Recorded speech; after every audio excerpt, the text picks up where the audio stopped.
The first major pieces of regulations to be on the chopping block is, of course, the Dodd-Frank financial sector regulations that were passed following the financial crisis of 2008. Joining us now to take a closer look at these regulations and what might get chopped is Bill Black. Bill is Associate Professor of Economics and Law at the University of Missouri, Kansas City.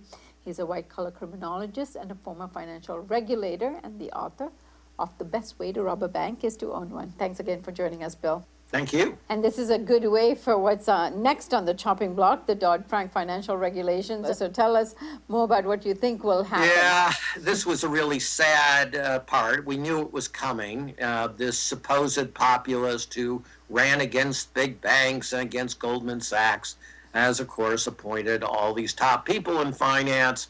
That's who he's listening to, not small business people. And so he said that Dodd-Frank has been disastrous, which is hilarious. You know, bank profits are high. Their capital levels are much higher. It's just ridiculous. And said we're going to really do a number on that. And Mnuchin has said that he's going to go after the Volcker rule. But of course, this is an area where the New Democrats have neutered themselves. Because if you recall, Hillary Clinton, supported by Paul Krugman, said, no, no, no, don't bring back Glass-Steagall. Well, think how much shorter Dodd-Frank could have been if it had done intelligent things like the following. The act repealing Glass-Steagall is hereby repealed. The interpretive rules as of 1965 are hereby reinstated 180 days after the effective date of this statute. That removes about 350 pages of statute and about 2,000 pages of Volcker regulation and interpretations. And the Commodities Future Modernization Act is repealed. That would have saved, again, 120 pages of statute, perhaps, and 600 pages of regulation.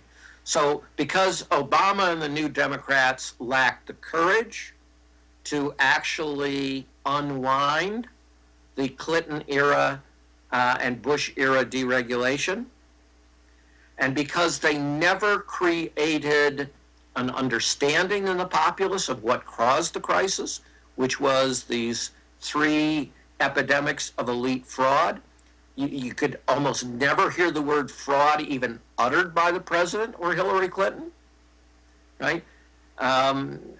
There was nothing to push back against. So you don't have the population going, wait a minute, what is Trump and Mnuchin, you know, the Goldman folks doing? They're getting rid of the rules that weren't anywhere near as tough as the rules we had 60 years ago, that the industry blew through the holes in, and, you know, they're going to produce the next crisis. Hillary was telling us, no, no, no, no, we don't need these rules. Paul Krugman was saying, no, no, no, we don't need these rules. It's just kind of sort of risk. So you can expect that they will chop away. One of the things, just astonishing, that they are putting in print that they intend to get rid of is a Securities and Exchange Act regulation that anti-corruption people like me have been calling for decades. And it was finally put in place. And what it did, this is all it required, is if you were, say, Exxon, you had to tell publicly how much you were paying to the government of Nigeria for your rights to extract oil. And of course, this is an enormous benefit in anti-corruption, because then you can say, wait a minute, we know there are $27 billion coming in. I may make up that number, but you know, it's numbers like that to the government. Let's make sure it actually comes to the people. Now that we know how big the number is, we can track it. So this is something that causes no expense. You literally have to add a sentence to your annual report, a sentence. and is something that anti-corruption experts have been calling for forever. The U.S. has been leading this effort for 20 years to get people to do this. We haven't led very well, but, we were the leader. We finally get it done, and this thing, which can only help the corrupt, this elimination, that's the sole thing it can do. That's their priority at the Securities and Exchange Commission. That's how corrupt these people are. What you have to understand is people like Trump and the people he's put in his cabinet hate the rule of law. The rule of law is the only thing that can bring them down. And throughout their careers, they've been able to simply cut through the law with impunity because of their political contributions, because of their $750 an hour lawyers and such.